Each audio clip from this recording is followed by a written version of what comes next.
الله وحده لا شريك له وأشهد أن محمدا عبده ورسوله صلى الله عليه وعلى آله وصحبه وسلم تسليما كثيرا. أما بعد، الأصل الثالث: إن من تمام الاجتماع السمع والطاعة لمن تأمر علينا ولو كان عبدا حبشيا، فبين الله هذا بيانا شائعا كافيا بكل وجه من أنواع البيان شرعا وقدرا، ثم صار هذا الأصل لا يعرف عند أكثر من يدعي العلم فكيف العمل به. Üçüncü negiz aytады min tamamil ijtima, sol өткен сабақтағы өткен екінші негіздегі бірліктің толықтататын нәрселердің ең негізі ас-сам'у ват-та'a, билік иесіне тыңдап оған мойынсыну. Валау кана абдан хабашиян, егер сол билік иесінде болған адамдарға, мұсылмандарға билік иесі болған адам абдан хабашиян, қара құл болса да.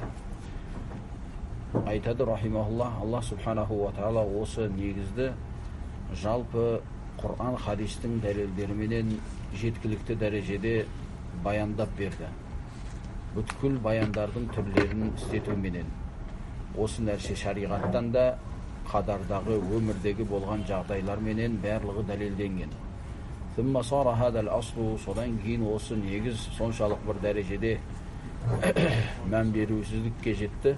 La yu'rafu inda akthari man yad'i al-ilma. Осы негіз көптеген білім иесі деп айтылған адамдардың көбінде осы нәрсе білінбейді. Факейфал амалу бихи, енді білім иелері осы нәрсеге мән бермейтін болса, оған амал ету қалай болады екен деп жатыр. Бұл үшінші негіз кешегі айтқан сабағымыздағы хадиске қайтады. Айттық, Мұхаммад ибн Абдул-Ваххаб рахимахуллах осы бірінші және екінші және үшінші хадисті жалпы Имам Ахмад рахимахуллахтың мұснадындағы шығарылған хадиске негіздеген дедік. Наби саллаллаху алейхи ва саллям айтты, Аллах субханаху ва таала сендерге үш нәрсеге разы болады деп айтты деді. Солай ма? Солардың ең біріншісі Аллах субханаху ва тааланың жалғыз өзіне құлшылық етіп оған серік қоспауларың деді. Екіншісі, Аллах субханаху ва таала өзі түсірген дінде шариғаттағы негіз болған Құранға жиналуларың деді. Үшіншісі, ва антунасиху ман валлаху Аллаху амракум, сендердің істерің оған Аллах жағынан тапсырылған адамға насихат етулерің деді. Аллах субханаху ва таалаға болған жалғыз өзіне болған құлшылық және үмбеттің бірлігінің ең үлкен себебі ол мұсылмандардың арасында билік иесі болған патша болуы.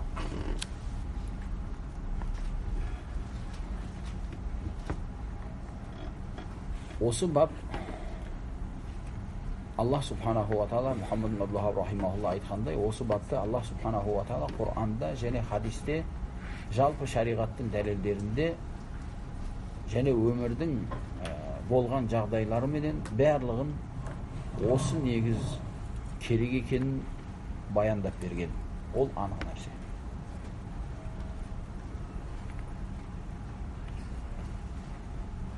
Шариғаттан баяндалған екенін келешекте аят және хадистерден оқып үйренеміз. Өмірдегі болып жатқан жағдайлар менен баяндалған екенін айтатын болсақ, әсіресе қазіргі күнде, қазіргі таңда оны дәлелдеуге қажет қалған жоқ. Себебі осы ақырғы күндерімізде әсіресе мұсылман елдерінде, одан да тереңірек анығырақ айтатын болсақ, араб мұсылман елдерінде болып жатқан мұсылмандардың патшасына қарсы шығу және оның артынан болып жатқан елдегі бұзғыншылық, дін жағынан болсын, дүние жағында болсын, бүткіл қандай бір жақсылық болатын болса, сол жақсылық жамандыққа айланып, бейбітшілік тарлық, кедейлікке айланып, барлық жоқтыққа айланып бара жатқаны осы күндегі анық осы шариғаттың негізі екеніне ашық тәжірибеден, өмірден бол ашық дәлел болады. Сол үшін де Ахлус-сунна вал жамағат ғалымдарының Ахлус-суннаның сенімі туралы жазған кітаптарында егер қайтатын болсаң, әдетте сол кітаптың беттерінің бірінде осы тақырыпты табасың. Беттерінің бірінде осы тақырыпты табасың. Ол не? Мұсылмандардың патшасына мойынсынып, оған қарсы шықпау. Себебі дедік, төбеде айтылғандай, Аллах субханаху ва таалаға болған құлшылық та, мұсылмандардың бірлігі де, олардың бейбітшілігі де, дүниесінің жақсылығы да, дінінің де жақсылығы да, ақыретінің жақсылығы да, барлығы олардың осы патшасының қол астында болу менен ғана болатын екенін айтып өтеді.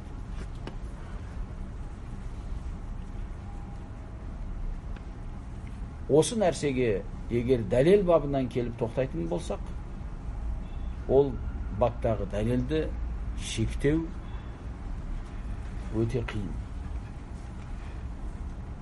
Бірақ сонда да біз Наби саллаллаху алейхи ва салламға түскен вахидан пайдаланып бірнешеуін оқып өтеміз. Кімге егер шындық, ақиқат, жақсылық керек болатын болса, осы аяттардан немесе хадистерден түсінген жақсылығын алсын да, өткен кемшілігі болатын болса, Аллахқа тәубе қылып, жақсылықта жалғасты болсын. Кімге егер осы Құрандағы, немесе хадистегі, немесе сахабалар, табииндердің өміріндегі осы негіз туралы айтылған сөздер егер жеткілікті болмаса, оларға артықша айтатын сөзіміз жоқ. Себебі Шафии рахимахулла айтқандай, Құран менен, хадис менен уағызданбаған адам ешбір нәрсемен не уағызданбайды. Яғни Құран, хадис айтылса, әсерленбесе, демек ол адамға әсерлету мүмкін емес. Себебі Аллах субханаху ва тааланың Құраны жалпы шариғатының дәлелдері әрбір жүрегінде иман болған адамға сөзсіз аз ба көп па әсері болуы анық. Сол үшін де біз қысқаша болса да сол баптардан бірнешеуін үйреніп өтеміз. Соменен иншалла бізге жеткіліктілік болады. Ең бірінші танықты болған әрбір мұсылман үшін бір анықты болған аяттардың бірінде, көптеген мұсылмандар ол аятты біледі. Аллах айтады: ей момындар, сендер Аллахқа мойынсыныңдар, және пайғамбарына мойынсыныңдар, және өз араларындағы билік иесіне мойынсыныңдар деп Аллах Құранда бұйырған. Аяттағы егер осы сөздерді егер реттеп көретін болсақ, Аллах субханаху ва таала аятта Аллахқа мойынсынуды бір бөлек айтады, пайғамбарға мойынсынуды бір бөлек айтып, екеуіне де мойынсынуды шектеп айтады. Ama Müslümanların paçasına kelgen vaqtda özlerinin aralarından bolgan bilik iyelerine de яғни мойынсыныңдар деген мағынада айтады. Осылай бөлгеннің себебі Аллах субханаху ва тааланың әмірі немесе қайтарғаны, не бір нәрсеге бұйырса немесе қайтарса, ол ешқашан басқа бір сөзге салыстыруға мүмкін емес. Осы дұрыс па екен немесе дұрыс емес пе екен деген. Ол ардайым мойынсұнуы керек. Бұйырғаны орындалу керек, қайтарғаны не? Тасталу керек. Пайғамбары саллаллаху алейхи ва салламнан да келісе дәлел. Ол дәлел хадис болып, ол хадис егер сахих қабылданатын хадис болса, оны іздеу ар жағына сол хадисті қолдайтын басқа бір сөз іздеуге қажетіміз жоқ. Себебі хадистің өзі жеке өз басына дәлел болып есептеледі.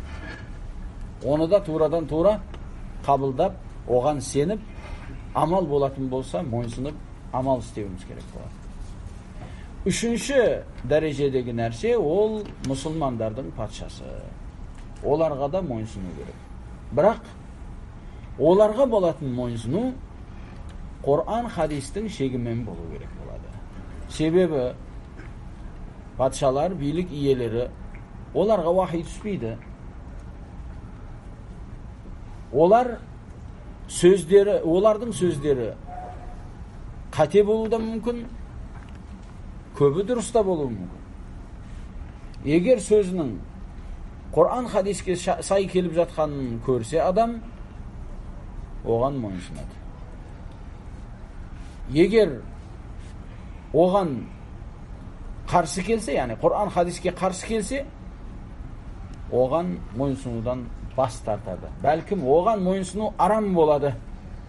Егер Құран хадиске қарсы болған нәрсеге де бұйырып жатса, Құранның бұйырған нәрсесінен қайтарып жатса, қайтарған нәрсесінен бұйырып жатса, адалды арам қылып, арамды адал қылып жатса, ол уақытса мойынсынбайды.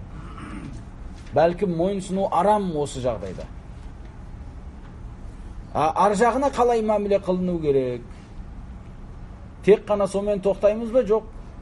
Ар жағына қарсы шығу, көтеріліс деген нәрсе бар ма десе, келешекте хадистен білеміз о нәрсені.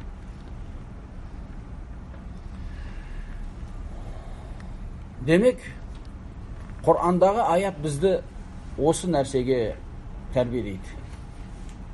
Аллахқа мойынсынамыз, пайғамбарына мойынсынамыз, және Наби саллаллаху алейхи ва саллам өзі келешекте түсінетін айтқан хадистердегі патшалар болатын болса, ол дұрыс болса да, өздері бұзық болса да, оған мойынсынады. Тек қана шариғатқа қарсы болған нәрседе оларға мойынсыну дұрыс болмайды.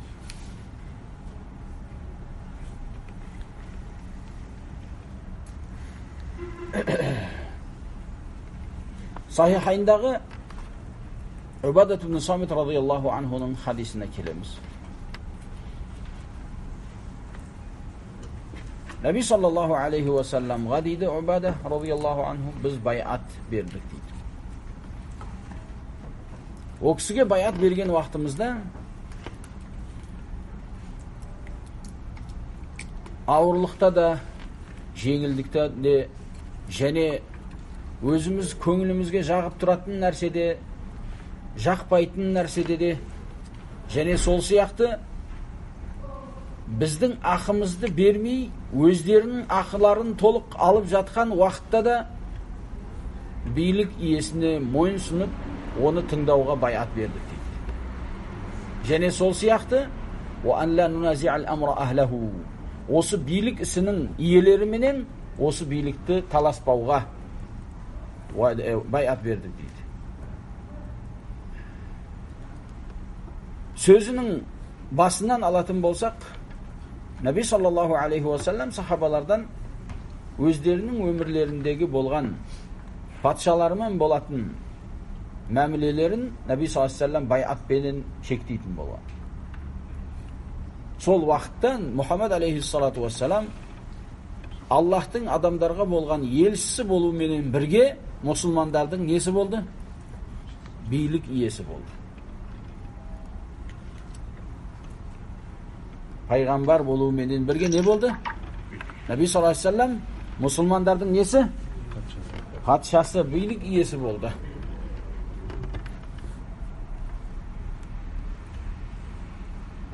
Сол нәрсені Наби саллаллаху алейхи ва саллам сахабаларынан байат алатын. Айтады, біз Наби саллаллаху алейхи ва салламға байат бердік. Не деп? О кісіге мойынсынып, сөзін тыңдауға фил усри вал юср, ауырлық уақытта да, жеңілдік уақытта да. Себебі адамдар кейбір уақыттарда жеңілдік болатын болса, мойынсынуы мүмкін, ауырлық болса, қиыншылық болатын болса, мойынсынбай қоюы мүмкін. Екеуінде де мойынсынуы керек. Кейін деді вал маншати вал макрах, яғни көңілге жағатын нәрселерде де, көңілге жақпайтын нәрселерде де. Бұл шариғаттан сырттағы нәрсе. Бұл дәлел қылады. Мубаракфури рахимахулла айтады. Бұл хадис дәлел қылады. Патша егер мубах нәрсеге бұйырса, мубах деген білеміз ғой, мубах деген не? Істесең сауапты алмайсың, күнәлі де болмайсың. Жеп, ішу, ұйықтау сияқты, жалпы. Ол мубах. Сол мубах нәрсеге бұйырса, немесе мандуб деген мустахаб, істесең сауап аласың, істемесең күнә болмайтын. Іске бұйырып жатса, саған сол нәрсе не болады? Уажib болады. Осы хадистен алған сол нәрсе. Патша егер мубах нәрсеге, оны сен істесең де, істемесең де, ешқандай бір саған күнәда сауапты болмайтын іске егер патша бұйырса, саған сол нәрсе не болады? Уажib болады. Мысал айтайық,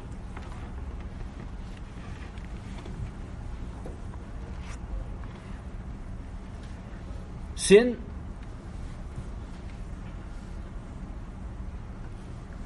бесінен кейін, намаздан кейін, сағат 2-де дүкеніңді ашсаң да болады, ашпасаң да болады. Себебі ол намаз уақыты да емес, ибадат уақыты да емес, мойныңда ешқандай парыз жоқ, солай ма? Сол уақытта бір нәрсе сатсаң, мубах па жоқ па? Мубах. Сатсаң да болады, сатпасаң да болады. Бірақ патша айтты, сағат 2-де, 2-ден 4-ге шейін дүкендер жабық болу керек, сатылмайды деді ештеңке. Саған оған мойынсыну, саған уажib болады. Мубахтан сені шектеп қойып жатыр. Ол жалпы сөзсіз, оның артында жалпы халықтың бір ойланған пайдасы болуы мүмкін. Сағат түнде сағат 12-ден кейін дүкендер жабық болу керек деп айтты. Негізінде 12-ден кейін де сауда қылсаң бола береді. Үйіңде болса, машинеңді сатасың, мал жайыңды, жеріңді сатасың, бола береді. Бірақ дүкенді ашып қоюдан патша қайтарды. Ол тағы саған жақпайды. Себебі әжептәуір пайда түсіп тұрған уақытта анау сен не пайдаңды шектеп қойып жатыр. Саған көңіліңе жаға ма сол? Ақша түсіп тұрған уақытта түспей қойса, ол әдетте табиғи адамның табиғатында ол нәрсе не қылмайды? Көңіліне жақпайды. Бірақ патша қайтарып тұрғаннан кейін сен мойынсынуың керек болады соған. Себебі ол жерде бір адамның пайдасы болып, басқа адамдарға зиян болуы мүмкін. Немесе бір адамның өзіне азғантай пайда келтіріп, басқа уақытта көп зиян келтіруі мүмкін. Жалпы. Сен аржағыны ойлама, пайда бар ма, зиян бар ма, сені қайтарып жатқаннан кейін тиылғаның дұрыс. Себебі мына хадисте Наби саллаллаху алейхи уассаламға сахабалар солай деп баят беріп жатыр. Және сол айтқан сөздерінің бірі «Алла нунази'ал амра ахлаху» деді. Әл-амр дегені бұл билік істері. Билік істерінде олардың иелеріменен сол билікті таласпауымызға баят бердік дейді. Бәлкім одан да қатты басқа бір хадисте Наби саллаллаху алейхи уассалам айтады, сендер егер бір адамға жиналып қалған болсаңдар, істерің, биліктерің бір адамда тұр. Сол адамның билігіне екінші адам келіп таласса, оның басын шабыңдар дейді Наби саллаллаху алейхи уассалам. Ол кім болса да. Ол кім болса да. Яғни бұл дәлел қылады. Айтайық, бір мұсылмандарға бір патша болды, алейхиссалам. Билік иесі болды, иелеп алды билікті, бірақ ол бұзық адам. Бұзық дегенде сол арамылығы бар, әртүрлі жамандықтарды істейді, өзіне жараса жақсылығы бар болуы да мүмкін. Себебі жақсылықсыз адамның өзі жоқ. Түсінікті ме? Екінші адам әділдікпенен, жақсылықпенен, елдерге мейірімділікпенен, жалпы бір жақтан қарасаң діни тақуалықпен де танылған адам. Сол адам бағанағы билікті не қылды? Таласты. Біріншіден мына хадиске қарсы келіп жатыр. Бұл Убаданың хадисі, Сахихайндағы хадис. وَأَنْ لَا نُنَازِعَ الْأَمْرَ أَهْلَهُ. Билік иесіне сол істе оменен таласпауымыздыға байат бердік деп жатыр. Бұл таласып жатыр. Ол сөзсіз таласқанда маған билік керек деп таласпайды ондайлар. Мен сендерге қызмет жасаймын деп таласады. Сендердің ақтарыңды алып беремін деп таласады. Солай ма? Халық деген осындай бір өтірік мейірімді адамдарға көбірек алданады.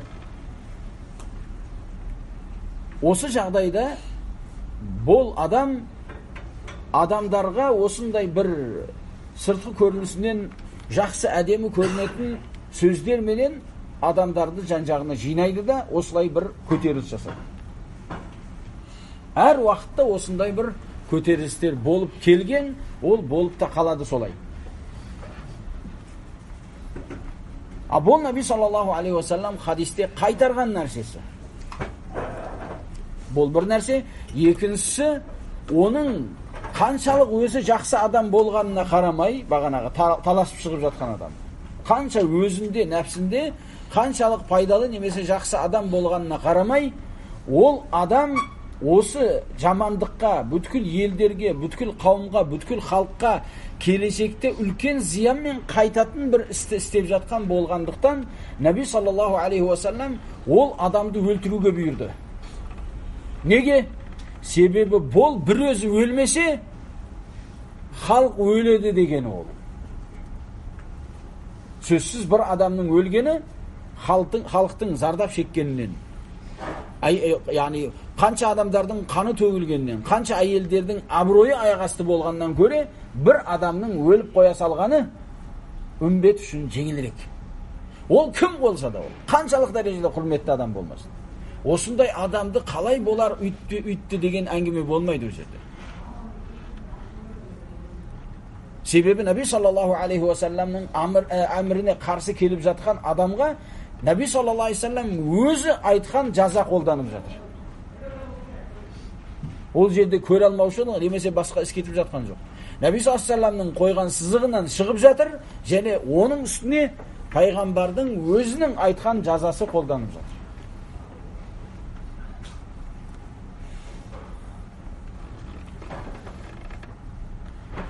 Және Абдуллах ибн Умар радияллаху анху айтады, мұсылман адам оның мойнында билік иесіне тыңдау және мойынсыну уажып болады. Тыңдау және мойынсыну деген уажып болады. Өзі жақсы көрген және жек көрген нәрсесінде. Тек қана егер күнәлі болған іске бұйыратын болса, онда фәлә сәмә вәлә та'a дейді. Оған мойынсынып тыңдау онда уажып болмайды. Қашан билік иесі егер арам нәрсеге бұйырса, немесе уажыптан қайтарса, сол уақытта билікке мойынсыну дұрыс болмайды. Одан басқа көңіліңе жағатын, жақпайтын, қиын, ауыр, жеңіл нәрселерге бұйырды, дүниеви нәрселер. Ол уақытта сен оған мойынсынуың және айтқанын орындауың уажып болады.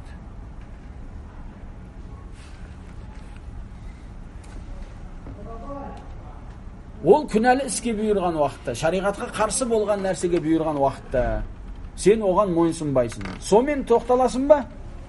Десе, я ғалымдар. Айтады, сомен тоқталу керек.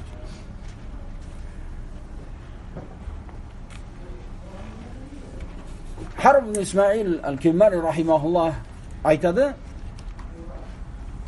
сен оған шариғатқа қарсы нәрсеге бұйырған уақытта мойынсынбайсың, шариғатқа қарсы нәрсеге бұйырған уақытта оған мойынсынбайсың, бірақ ол дегені сен оған қарсы шығуыңа рұқсат дегені емес дейді. Түсінікті ме жоқ па?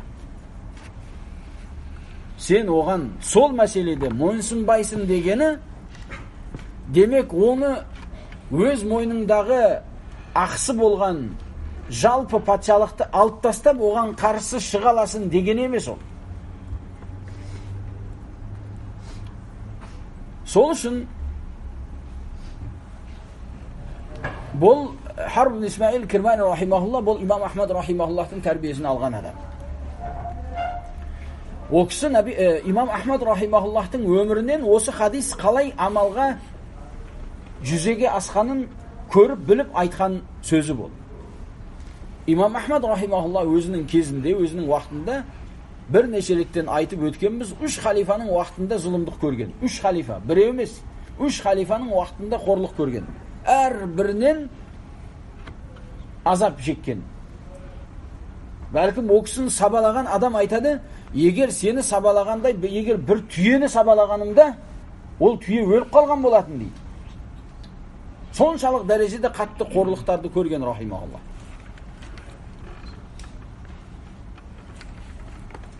Осындай бір қорлықты көргеннен о кісі Наби саллаллаху алейхи уассаламның айтқан шариғатынан ешқашан бір шетте болмаған. Шариғаттың шегінде тұрған. Бәлкім сол Бағдаттың қанша бір абыройлы білім иелерінің қанша біреуі келіп имам Ахмадқа мынау біздің күнімізде осындай бір зұлымдық болып жатқанын, адамдарды күфірге шағырылып жатқанын көрмей жатсыз ба дейді. Бұған қашан қайсы сабыр етеміз, бір қарсы шығайық та десе жоқ дейді. Сендер өздеріңді да және мұсылмандардың да қанын сақтаңдар, фитнаға кірмеңдер деп қайтарады. Бұл қашан осыншалық дәрежеде қатты зұлым көріп тұрғаннан кейін болып жатқан нәрсе. Адамдар әшейін бір-екі сөзбенен азар шегіп қалатын болса, бірден көтеріліс жасайды. Осылайда Ахлі сүннаның айыммаларын көретін болсаң, олар осы істерін өздерінің бұрынғы жақсылықты өткен табииндер, атба табииндер, бәлкім сахабалардан осы нәрсені көрген. Егер сахабалардың өміріне қарайтын болсаң,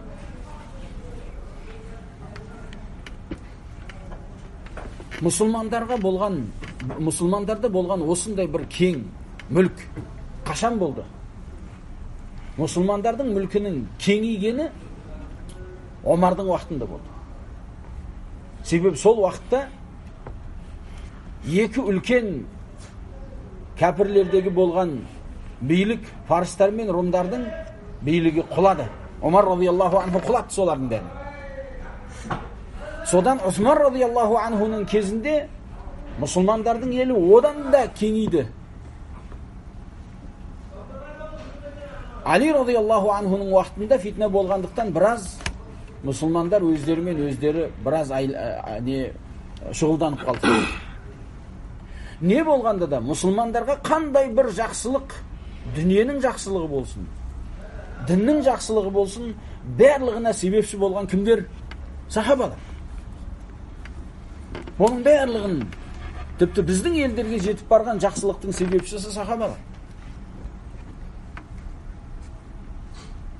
Осындай бір мұсылмандардағы болған билік, бейбітшілік, кеңдік, солардың барлығы сахабалардың себебімен болды да, бірақ сахабалардың ақырғылары тірі уақытында билік иелері басқа адамдар болды. Түсінікті ме жоқ па? Билік иелері, мысалы Ибн Умардың уақытында, Ибн Аббастың уақытында билік иелері кімдер болды? Сахабалардан басқа адамдар болды. Кейбіреулерінде фасықтықтар болды, кейбіреулері намазды өз уақытынан кешіктіретін уақыт болды, кейбіреулері арақ ішетін, кейбіреулері осындай бір кейбір арам жаман жұмыстарды істейтін патшалар болды. Яғни сахабалар өздері, күштері мен қандарымен жеткен жақсылықтың рахатын көріп жатқан адамдар еді олар. Түсінікті ме жоқ па? Сол уақыттағы қай бір сахаби болса, ол Ибн Умар бола ма, Ибн Аббас бола ма, Анас бола ма, Хасан бола ма, Хусейн бола ма, қай бірі болатын болса, солардың әрбірі халифалыққа ақты адамдар еді негізі. Себебі сол ағаштарды еккен адамдардың бірі солар. Жемісті жеп жатқандар басқа біреулер. Солай ма? Бірақ сонда да сахабалар мынау кім бүгін келіп алып бізге билік қылып жатқан деген жоқ. Шариғатта мойынсыну керек екенін білді, сонымен мойынсынып қалды олар. Түсінікті ме жоқ па? Сонымен қалды олар. Біз әлі өз мемлекетімізге, өз елімізге, өз ұлтымызға ешқандай бір жақсылық істемей тұрып, мынау кім келген деп тұрамыз да? Не ақысы бар бізді бұйыруға, бізге билік қылуға не ақысы бар деп тұрамыз? Олардың көбімізден мүмкін үлкен шығар, жасы да, ісі де. Біз әлі ешқандай іс істемей тұрып, біреулерді осылай бір кемшілігін айтып, мойынсынудан бас тартуға дайын болып тұрамыз. Сахабалар осы жақсылықтардың барлығын иесі болып тұрып, олар мойынсынудан бас тартпаған. Бәлкім бүткіл адамдардың барлығын мойынсынып, тыңдап, оларға қарсы шықпауға бұйырған. Ахлүс-сүнна уал жамааттың айыммаларында тура солай болды. Бұл қай бір ғасырда болатын болса, осы жақсылықтың басында сүндет иелері болған ғалымдар тұрған. Сол жамандықтың басында тұратын болса, білімсіздер немесе бидат иелері болған. Сол үшін кеше айттық, мұсылмандардың арасындағы бірліктің бас бөлінуі хауариждер артынан болды дедік.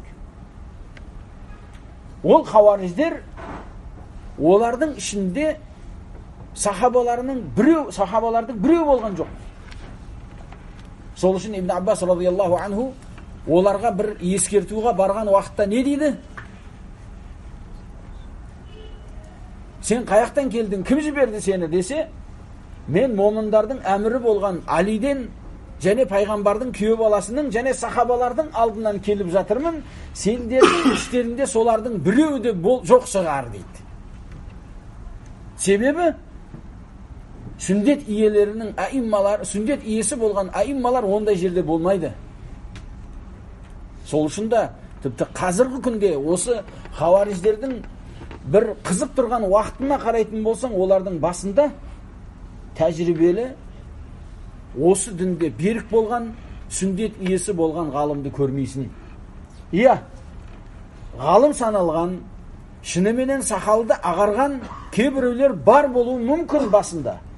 Бірақ олардың осы фитнадан бұрынғы өмірлерін көретін болсаң, басқа бір фитнада жүрген адамдар олар. Түсінікті ме жоқ па? Қазір араб елінде қанша сол бұзықтыққа бас болып тұрған бірнеше адамдар бар. Сендер естесіңдер ме, білесіңдер ме жоқ па? Юсуф ал-Қардауи деген бар, Абдул-Маджид Зиндани дегені бар, Аднан Арур деген бірнеше осы фитнаның басы болып жүрген адамдар бар. Қазіргі күнде енді олар сақалдары ағарып, үлкен кісілерге айланды. 20 жыл бұрын олай емес еді. Біз таныған уақытта олай емес еді. Біраз жас еді ол уақытта. Сол уақытта білетін едік, олар ғалымдар жағынан қараланған адамдар болып есептелетін солар. Сол уақытта мысалы 40-тың жан жағында болған адамдар еді. Түсінікті ме жоқ па? Қазір енді 60-тан асты олар. Енді 60-тан асқаннан кейін ақсақалдар ағарып, адамдардың төріне ие болып қалды қазір. Сөз иесі болып қалды. Бірақ 20 жылдан одан бұрында егер оларды танысаң, сол уақыттың өзінде де олар бұзық адамдар болған. Ахлүс-сүнна уал жамааттың сенімінде, нахжында ұстанған жолында адасқан адамдар болған.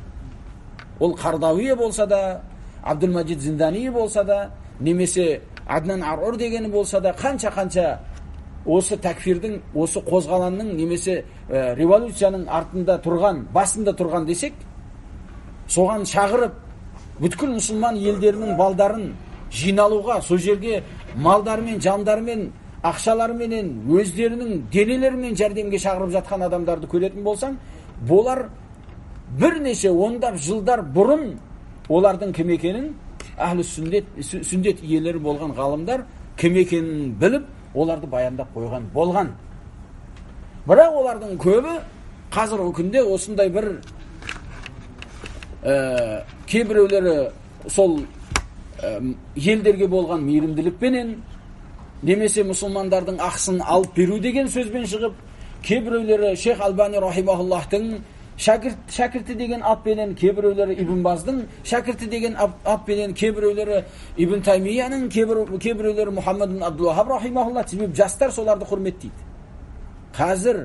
Қазіргі бұрынғы ұйқыдан оянып келе жатқан жастар осы оянудың басында тұрған әхлі сүнна вал жамағат ғалымдарын жақсы көреді. Содан да болар сол жақсы көрілген адамдардың аттарынан пайдаланып, елдерді өздеріне қаратуменен болып жатыр. Илля оларға ешқандай әхлі сүнна вал жамағаттың ғалымдарының білім бабында да, тәрбие бабында да, амал бабында да олардың ешқандай қатысы жоқ. Сол үшін айтылып жатқан нәрсе, оларға мойынсынбау деген, яғни сол жамандыққа бұйырса, немесе бір уажиптан қайтарса, оларға мойынсынбау дегені, оларға қарсы кел дегені емес. Түсінікті ме, жоқ па? Маруф Ирбад ибн Сария радияллаху анхуның хадисі. Біз кеше ишара қылдық осы хадиске. Біз айттық, Наби саллаллаху алейхи уассалам әрбір уақытта жалпы болатын фитналардың себептерін айтып, оның емінді айтқан дедік. Солай ма? Осы жағдайда қарайтын болсақ, Наби саллаллаху алейхи уассалам күндерден бір күні таң намазынан кейін сахабаларға көп уағыз насихат етеді. Айрбар радияллаху анху айтады, Наби саллаллаху алейхи уассалам өте жақсы уағыз айтты дейді, соменен жүректер жұмсап, көздерімізден жас ақты дейді. Бірақ не туралы уағыз айтқанын айтпаған риуаятта. Сосын бұл өмірінің ақырғы уақыттарында болған еді дейді. Таң намазынан кейін өмірінің ақырғы уақыттарында болған. Сонда біз, я Расулаллах, мынау сіздің айтып жатқан уағызыңыз қоштасып жатқан адамның сөзі сияқты, бізге бір өсиет айтыңыз деп айттық дейді. Сонда Наби саллаллаху алейхи уассалам сендерге тақуалы болуды өсиет айтамын деді. Себебі бұл Аллах субханаху ва таала бұрынғы және кейінгілерге айтқан өсиеті. وَلَقَدْ وَصَّيْنَا الَّذِينَ أُوتُوا الْكِتَابَ مِنْ قَبْلِكُمْ وَإِيَّاكُمْ أَنِ اتَّقُوا اللَّهَ дейді. Сендерге және сендерден бұрынғы кітап берілген адамдардың барлығына айтқан өсиетіміз, Аллах айтады, Аллахтан тақуа етіңдер деп айтылған еді.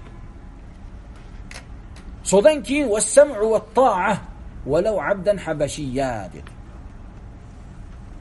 Тыңдап мойынсынасыңдар билік иелеріне, ол егер қара құл болса да. Басқа бір риуаятта басы мейіз сияқты дейді. Басы мейіз сияқты деген түсінесіңдер ме? Қара.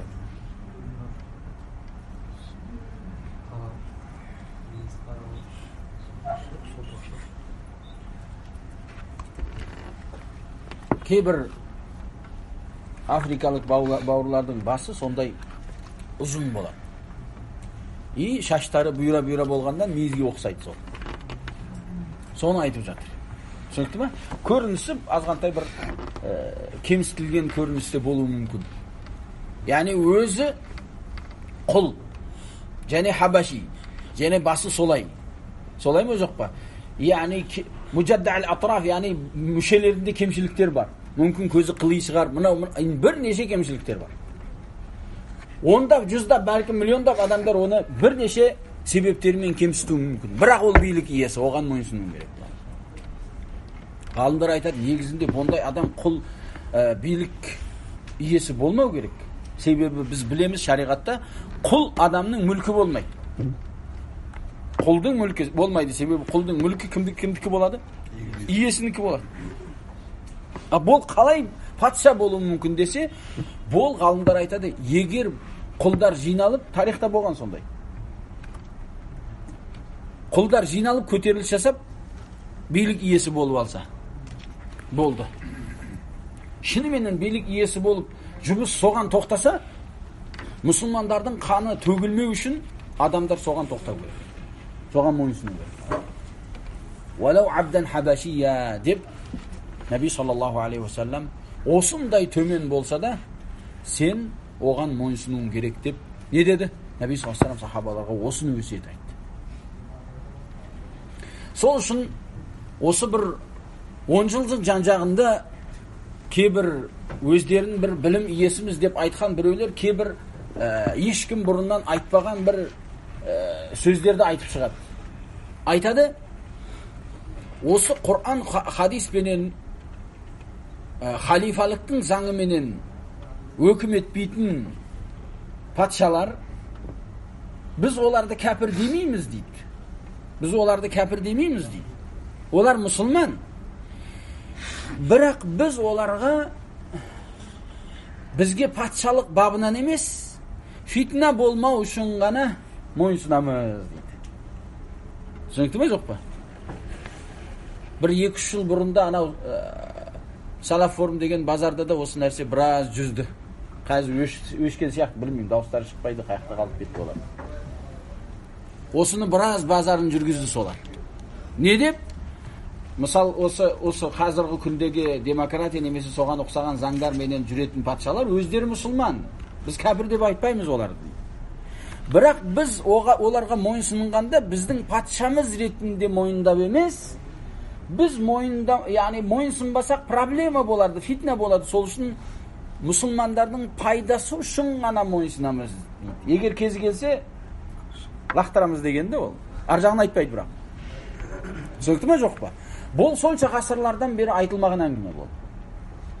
Бізде патша не мұсылман болады, оған мойынсыну керек, немесе кәпір болады. Түсінікті ме жоқ па? Ол мұсылман ба? Ол бұзық бола ма, дұрыс бола ма, бұзықтығы 50% бола ма, 70% бола ма, солай ма жоқ па? Қаншалық жамандықта болады, ол оның проблемасы. Сен оны патша деп бойындауың парыз.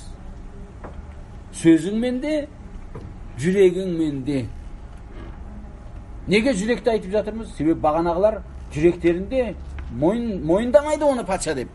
Мұсылмандардың патшасы деп мойындамайды. Наби саллаллаху алейхи ва салламның шариғатында бұл нәрсе харам. Сол үшін Наби саллаллаху алейхи ва саллам не деді хадисте?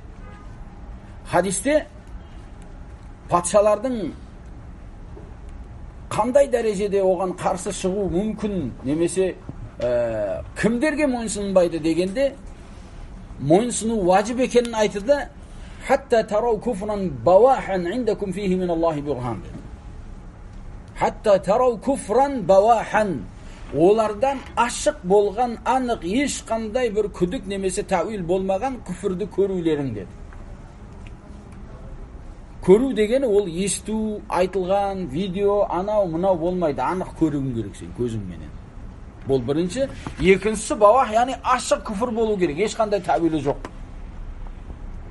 Мынау мынандай шығар деген біреулердің өтірік фатуалары немесе осыған ұқсаған бір жолдары болмау керек. Себебі, және қайтамыз имам Ахмадтың өміріне, имам Ахмад рахимахуллах уақытында сол мамун болсын, уафиқ болсын, солардың барлығы имам Ахмад рахимахуллахты Құр'анды жаратылған деп айтуға мәжбүрлейді.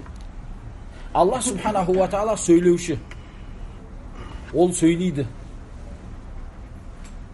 Құр'ан Аллахтың сөзі. Кімде-кім Құр'ан жаратылған десе, демек Аллах сөйлемейді дегені. Сөйлемейтін ол бұйыра алмайды, қайтара алмайды. Түсінікті ме жоқ па? Сөйлемейтін ол не? Бұйыра алмайды, қайтара алмайды, шариғат ете алмайды біреулерге. Ол илах болуы мүмкін емес. Сол үшін Аллах субханаху ва таала Құр'анда өзінің сөйлейтін екенін айтады. Мына Құр'ан өзінің сөйлеген сөзі екенін айтады. Муътазилалар не дейді? Бұл Құр'ан, бұл жаратылған нәрсе дейді. Негізінде осы сенім Ашарилер және Матуридилердің де ақидасы сол. Бірақ олар жариялап айтпайды олар. Олардың да ақидасы сол, кітаптарында сол нәрсе бар. Себебі Аллах Субханаху ва Тааланың сөйлеуі ол іштегі сөз дейді, іштегі. Сыртқа шығатын сөз емес дейді. Іште де сөз бола ма? Ол араб тілінде де ондай нәрсе жоқ, өмірде де ондай нәрсе жоқ. Болу мүмкін емес нәрсе ол нәрсе. Олар да Құранды жаратылған деп айтады. Бұл Құран тура Аллахтың сөзінен бір нұсқа сияқты. Ана тауға барып десең, ана жақтан эхо шығады ғой. Мына Құран сол эхо сияқты дейді бұл. Тура өзі емес. Қазақшада эхо не дейді? Жаңғырық сияқты.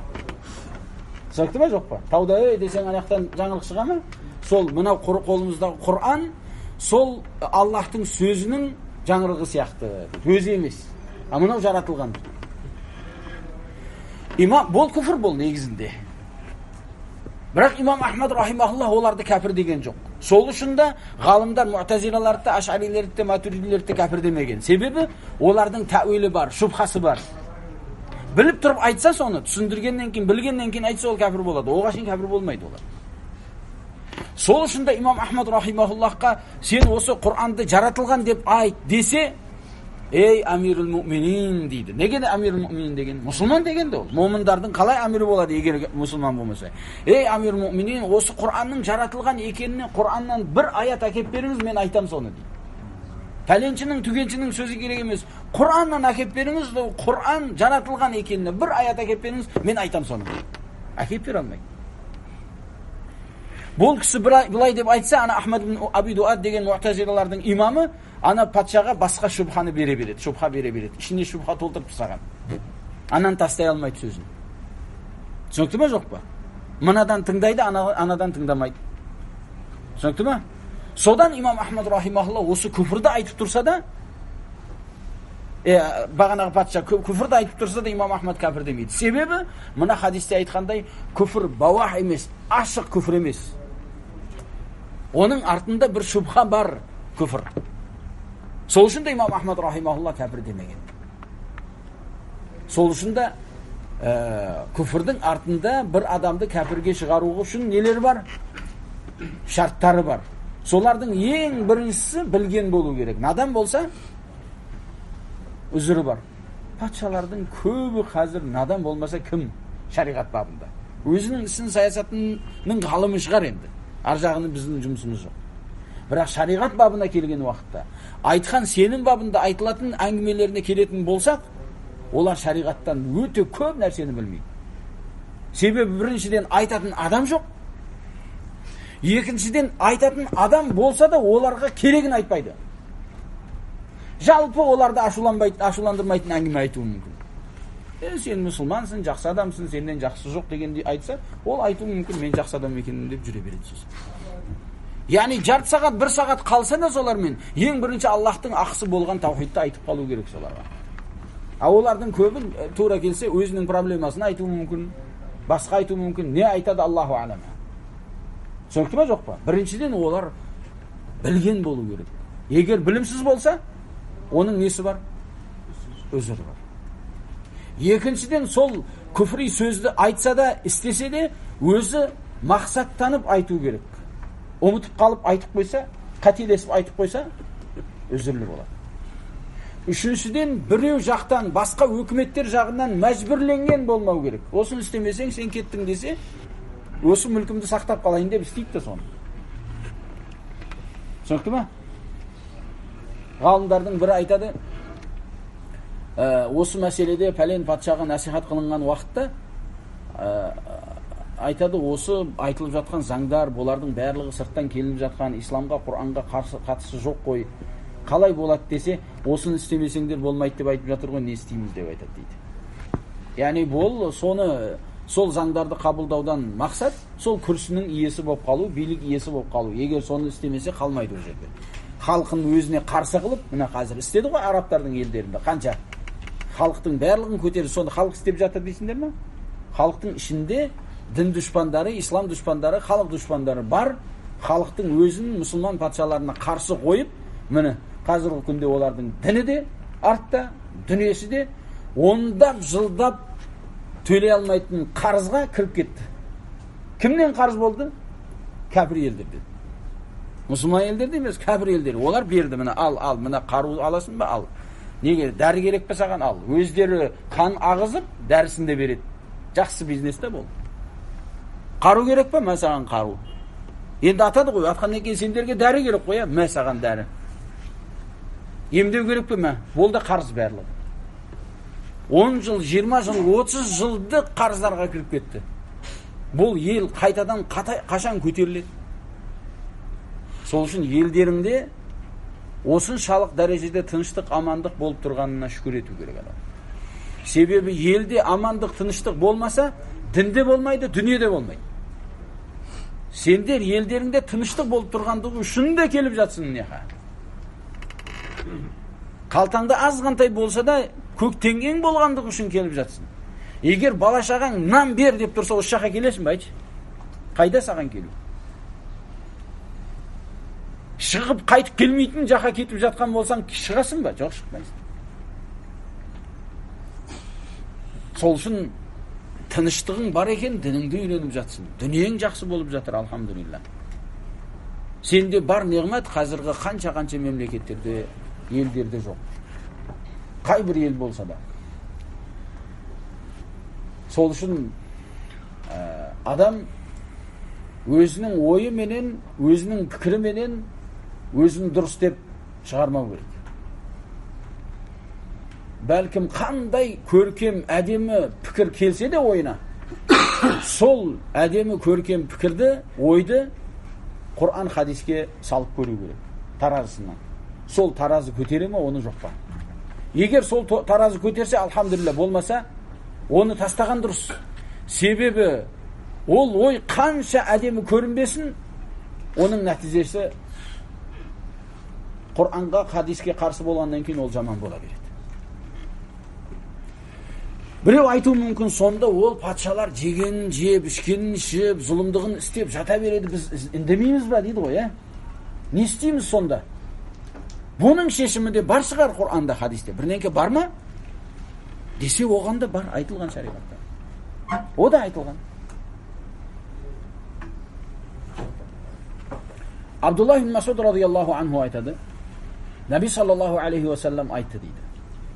Иннаха такуну бa'ди атаратун ва умурун тункирунаха. Меннен кейін сендерге болған билік, сендердің үстілерінде болған билік иелері өздеріне керекті болған нәрселерді сендерден алып, сендердің қажеттеріңді сендерге бермейтін адамдар, патшалар болады, және оларда сендер шариғаттан дұрыс емес деп білген нәрселерді олар істейтін болады дейді. Түсінікті ме, жоқ па? Не екен? Біріншісі, олар өздерін айтқан ақтарын сендерден алады. Сендердің оларда болған ақысын не қылмайды? Бермейді. Және олардан сендер шариғат бабында дұрыс емес болған нәрселерді көресің. Арақ ішу мүмкін. Түсінікті ме, жоқ па? Басқа жаман істерді істеуі мүмкін. Сонда сахабалар сұрады: "Я Расулаллах, сондай күн басымызға түсіп қалатын болса, бізге не бұйырасыз деді. Қалай болуымызды бұйырасыз бізге дегенде, Наби саллаллаху алейхи ва саллям айтты: "Туаддуна ал-хаққа аллази алейкум ва тасалуна Аллаха аллази лакум" деді. Сендер өздеріңнің мойындағы ақты орындайсыңдар. Ол не? Шариғатқа қарсы болмаған жағдайда не қылу? Мойынсұну. Сосын біздің ақымыз қайда қалды? Аллах айтып, Наби саллаллаху алейхи ва саллям айтады: "Ва тасалуна Аллаха аллази лакум" деп жатыр.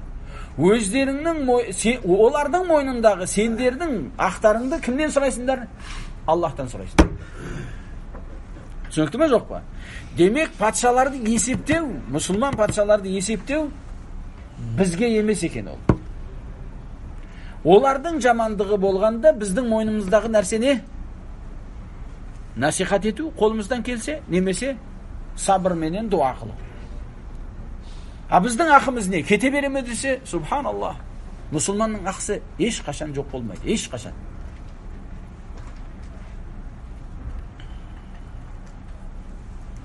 Әсіресе осындай фитна күндерінде көтеріліс жасауға күшің жетіп тұрып, шариғаттың шегімен болайын деп сабыр ететін болсаң, ол уақытта сенің ақың бекер кетпейді. Аллах субханаху ва таала сенің ақыңды қияметте одан алып береді.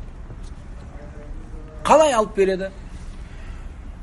Ода болған егер жақсылық болатын болса, оның жақсылықтарын саған алып береді.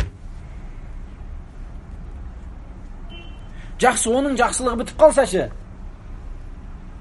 сенің жамандықтарыңды алып ананың үстіне жүктейді. Аллах сомен оны егер кешірмейтін болса, тозаққа салады. Қанша қалады? Азабыны алып болғанша. Мұсылман болса қайтып шығады ол. Бірақ сен сәлемет қаласың. Демек, мұсылман адам осы күндерде сабыр ететін болса, осындай фитна жағдайларында сабыр ететін болса, ол тек қана не қылады екен? Ол жеңеді екен. Бұның да жауабын Наби саллаллаху алейхи ва саллам хадисте айтып қойған. Және Аш'ас ибн Қайс радияллаху анхуның хадисінде, мен Наби саллаллаху алейхи ва салламның алдына келдім дейді. Я Расулаллах, егер біздің үстімізге бір патшалар тұрса, өздерінің ақыларын бізден сұрап алып алады да, бірақ біздің ақымызды олар бермейді. Олармен не істейміз дегенде Наби саллаллаху алейхи ва саллам бір-екі рет айтқанында бет бұрды, жауап бермеді деді. Содан кейін Наби саллаллаху алейхи ва саллам сөздің ақырында «Исмау ати'у фа иннама алейкум ма хуммилу ва алейкум ма хуммилтум» деді. Тыңдаңдар, мойынсыңдар, әр кім өзінің уажыбы. Сендер өздерінің мойнындағы уажыпқа жауап бересіңдер, олар өздеріндегі мойнындағы уажыпқа жауап береді. Біреудің мойнындағы уажыпқа біреу жауап бермейді. Өткенде бірнеше реттен айттық, кімнің егер әкесі осы дүниеге туылғаннан кейін тастап кететін болса,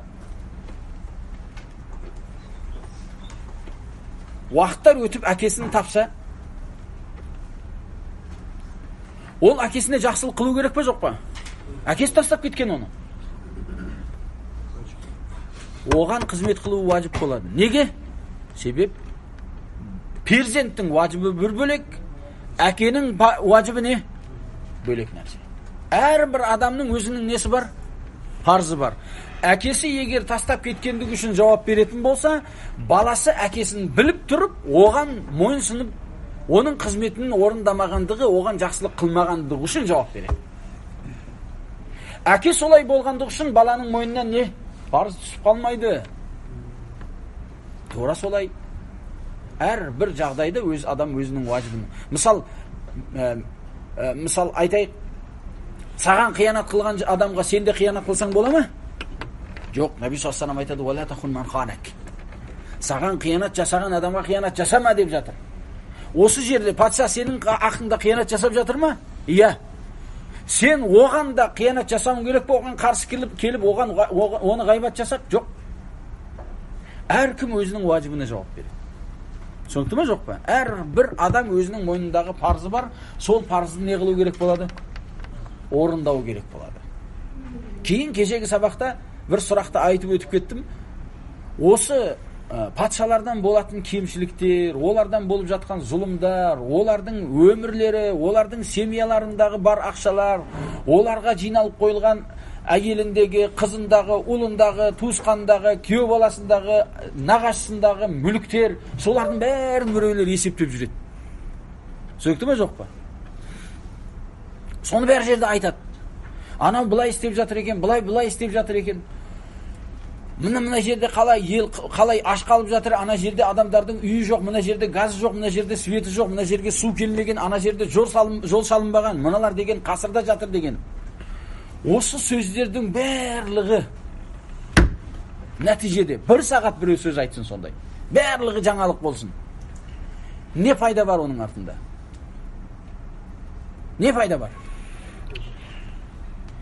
Кедейдің одан бетер сол билік иелерін жек көретін пайдасы бар оларға. Және одан бетер қайғысына қайғы қосу бар. Болды, басқа ештеңе жоқ. Өзі қиналып күйініп жатқан халық бағанағын көргеннен кейін одан бетер не қылады? Қасіреті асады. Одан бетер күйінеді. Одан бетер қайғыға түседі да бұрынғыдан бірнеше есе билік иелерін жек көруге барады. Одан кейінше ешқандай пайда жоқ. Сол үшін осындай мұсылмандарға ақысын алып бермекші, немесе олардың қайғысына серік болып жатқан, сияқты болып жатқан адамдарға адам құлақ бермеу керек, тыңдамау керек олар. Себебі олар негізінде Омар ибн Абдул-Азиз рахимахулла айтқандай, Усама ибн Зайд радияллаху анху айтқандай, олар негізінде фитна бабын есігін ашушылар. Болды, басқа ештеңе жоқ. Фитнаның есігін ашушылар, басқа ештеңе жоқ. Адам олармен не? Алданып қалмау керек. Кім егер солардың фитнасына алданатын болса, ол сол фитнаның қай дәрежесіндегі нәсібесі болатын болса, сол күнәнің барлығына серік болады. Амма төбеде айтылғандай патшаның насихатына келетін болсақ, Наби саллаллаху алейхи уассалам Ибн Аби Асим рахимахуллах шығарған асарда айтады, Наби саллаллаху алейхи уассалам айтады, «Мен канат индаху насиха лизи султан», кімнің ойында бір билік иесіне болатын насихаты болатын болса, «Фала юбдиха алания», оны жариялап айтпасын дейді. Сөкті ме? Жариялап айтпасын. Жариялап айту деген ол газетада, журналда, интернетте, немесе қай бір адамдардың арасында таралған, немесе отырыстарда патшалардың айыптарын айтпау керек. Сен ақиқатта олардың ақысын толық бермексің ба? Шариғат бойынша әмірді орындамақсың ба? Иә, насихат ет. Бірақ не деп атыр? Фала юбдиха алания. Жариялап айтпасын. Қалай болу керек? Вальяхуз биядихи деп атыр. Оның қолынан алсын. Вальяхлу бихи, омен жалғыз қалсын. Қарасайшы қандай дәрежеде. Біріншіден қолынан аласын, жеке қаласын. Содан кейін фаин қабилаха қабилаха. Сол жақсылықты, насихатыңды бағанағы билік иесі қабылдаса, қабылдаған болды. Жақсылық ол. Егер қайтарса, қабылдамаса, сен мойныңдағы уажыпты орындадың. Сөкті ме жоқ па? Бірақ бұл уажыпты орындау үшін адамда біріншіден білім керек. Әрбір насихат айтушы болған адамның насихаты дұрыс бола бермейді. Екіншіден оған сабыр керек. Жүректегі болған дұрыс иманменен, батыр қадамменен сабыр керек. Себебі ол сені мақтап қою мүмкін. Сен ол билік иесінің алдынан шыққаннан кейін ол мақтауды адамдарға айтқың келіп ішің ісіп жүреді. Айтасын сосын бір жерде. Бұл бір жағы фитна. Екінші жағы сені қорлап айдап салуы мүмкін. Оны да шығып адамдарға не қыласың оны? Айтасың. Негізінде ғалымдардың насихатына келетін болсақ, олар не қылады? Жақсылығы болса айтады да, одан кейін олар қабылдаса, алхамдулилlah, қабылдамаса өзінің мойнындағы Аллах үшін айтқан насихатын айтты, сомен қайтады. Демек, шынымен насихат ететін адам солардың алдына барып насихат қылу керек. Айтатын сөзін. Солардың көбі сондай билік иелерінің алдына барса, тілі қимылдамай қалады. Көзіне көзі түскен уақытта насихаты да ұмытып қояды. Қандай тақырып туралы сөйлеуді Аллаху алам. Неге келдім деп қалады шығар біреулер. Не бар еді маған мына жерде? Одан көре үйіңде отырмайсың ба? Саған не бар еді? Неге адам өзінің мойнына Аллах жүктемеген парызды жүктеп алады, айтшы? Не қыласың? Қолынан келсе істе. Яғни Наби саллаллаху алейхи шариғатта менен жетімді кепілдікке алған адам осылай болады дейді. Бірақ саған жетімді кепілдікке алу парыз ба? Жоқ. Мойның алдың ба? Енді зұлымдық қылмай ақсын орында. Саған парыз емес жетімді кепілдікке алу. Енді алдың ба? Ақсын орында енді. Тура сол сияқты патшаның ақсын беру деген ол ауыр нәрсе, насихат бабынан. Қолынан келмесе ол жеке адамдардың ісі еді. Қолынан келмесе сенің басқа ісің бар. Ол не ол? Сабыр етіп дуа қылып, солай жүрсең, сенің мойныңдағы ештеңке бір күнә болмайды. Nabi sallallahu aleyhi ve sellem Sahih Müslim'de aytқандай, кім инкар қылса, қайтарса, қолы мен сөзі менен күші жеткен адам. Онда соған, яғни шариғат бойынша ақы болған адам қайтарса, ол сәлемет қалады. Күнәдан сәлемет болады. Түсінікті ме жоқ па? Кім қайтаруға жағдай болмаса, жек көреді жамандықты. Ол жек көрсе де, ол да жамандықтан пәк, ол да. Жамандық қашан болады сенен? Жамандық сенен қашан болады? Егер сол жамандыққа сен разы болып ерісең, сонда ғана сен не боласың? Жамандыққа серік боласың. Ол уақытқа шейін насихат етуге мүмкіншілік болса насихат етсең, немесе оған күшің жетпесе, сабыр етіп жек көргеніңнің өзі сенің мойныңнан бүткіл күнәні не қылады? Түсіреді. Одан артық нәрсені адам мойнына жүктеп алуы дұрыс емес. Аллаху алам. Субханакаллахумма ва бихамдика,